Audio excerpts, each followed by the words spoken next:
In today's video, I'm going to teach you how to watermark on Google Docs. This is a useful skill, especially if you want to protect your documents or brand them with your logo.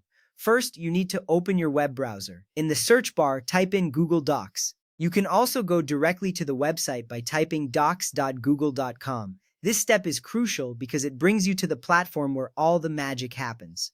Now let's move forward. Once the search results appear, you need to click on the correct link to Google Docs.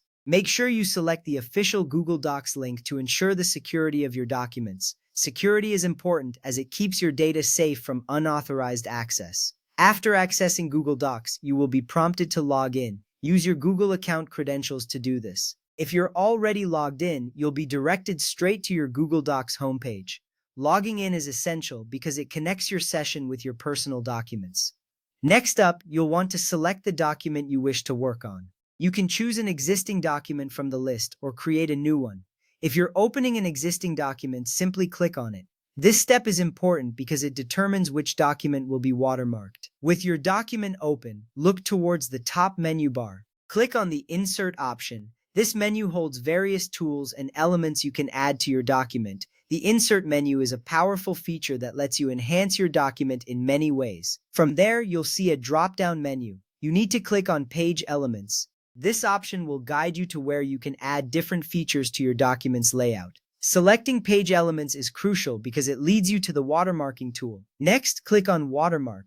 This is the feature that allows you to add a watermark to your document. A watermark can be an image or text that appears behind your document's main content. It's an excellent way to add a professional touch to your documents.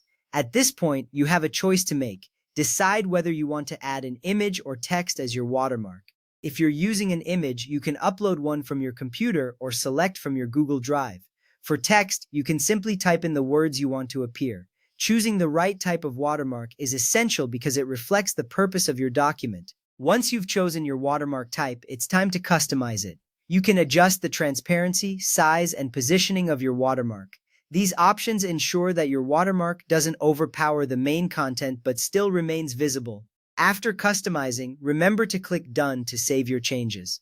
This makes sure your watermark is applied correctly and your document is updated.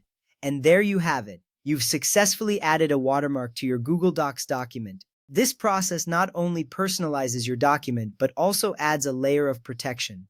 Practice these steps a few times and you'll soon master the art of watermarking in Google Docs. Thank you for watching, and I hope you found this guide helpful.